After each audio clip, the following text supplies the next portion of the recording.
ان کے ٹوٹل چلان تھے 41 اور ان کی اماؤنٹ تھی 16,400 روپیہ. جمع ہو گیا آپ کا چلان؟ اوکے. ٹریفک پولیس لاہور کی جانب سے ای چلان کی مہم جو ہے وہ بڑی زور و شور سے جاری ہے اور جگہ جگہ آتی جاتی گاڑیوں کو روکا جاتا ہے اور ان کے ای چلان چیک کیے جاتے ہیں اور اس میں صرف عام شہری نہیں بلکہ سرکاری گاڑیاں بھی پولیس کی پکڑ میں آ رہی ہیں اور پولیس حکام کے مطابق اب تک 3.5 ملین روپے ای چلان کی مد میں سرکاری گاڑیوں سے لیے جا چکے ہیں. ای چلان کے معاملے میں کسی کے ساتھ آپ کوئی ڈسکریمنیشن نہیں ہوگی. اگر کوئی سرکاری گاڑی ہے، کسی سرکاری گاڑی نے وائلیشن کیا ہے تو اس کا جو متعلقہ ڈرائیور ہے وہ چلان پے کرے گا.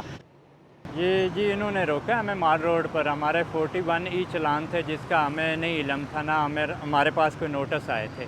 تو ابھی انہوں نے ہمیں بتایا تو ہم نے وہ پے کیے ہیں، تو اس کے بعد بس اب ہم کلیئر ہو چکے ہیں.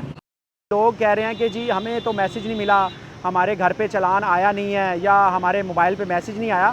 وہ اس کی ریزن یہ ہو سکتی ہے، یا تو ایک تو گاڑی اگر فرض کیا کسی نے گاڑی بیچ دی ہے تو نیکسٹ جو پرسن ہے اس نے اپنے نام نہیں کروائی ہوگی، میسج جو پرانے آنر کو آتا ہوگا اس وجہ سے ان کے پاس میسج نہیں جاتا ہوگا. یا اس کی ریزن اور ہو سکتی ہے کہ اگر آپ کا موبائل میں کوئی کنورٹ ہوا ہے یا جس ٹائم آپ کو میسج ڈیلے ہوا ہے آپ کے پاس آیا نہیں ہے تو وہ ریزن ہو سکتی ہے. اچھا ابھی اس طرح ہے کہ یہ نا ان کی نمبر پلیٹ جو ہے نا یہ سندھ کی نمبر پلیٹ ہے KM0988.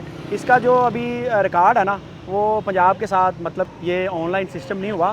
انشاءاللہ وہ بھی جلد ہو جائے گا. جو گاڑیاں سندھ سے یا دوسرے صوبوں سے یہاں پہ ٹریول کریں گی تو ان کا ڈیٹا بھی ہمارے پاس موجود ہوگا، تو ان کے بھی اسی طرح ای چلان ہوا کریں گے اور ان کا پکڑ کے ہم چلان ان کے جمع کروایا کریں گے. اگر آپ گھر سے نکلنے سے پہلے یہ جاننا چاہتے ہیں کہ آپ کے کتنے ای چلان ہیں تو سیف سٹی اتھارٹی کی ویب سائٹ پر جائیے، وہاں اپنی گاڑی کا نمبر دیجئے، اپنا ID کارڈ دیجئے اور اگر آپ گاڑی کے مالک نہیں ہیں تو گاڑی کا چیسی نمبر دیجئے.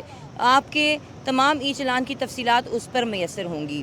بہتر یہی ہے کہ آپ اس پر گھر سے نکلنے سے پہلے اپنے چلان چیک کر لیں بجائے اس کے کہ آپ باہر نکلیں اور پکڑے جائیں. مزید خبریں اور اپڈیٹس جاننے کے لیے آپ دیکھتے رہیے انڈیپینڈنٹ اردو.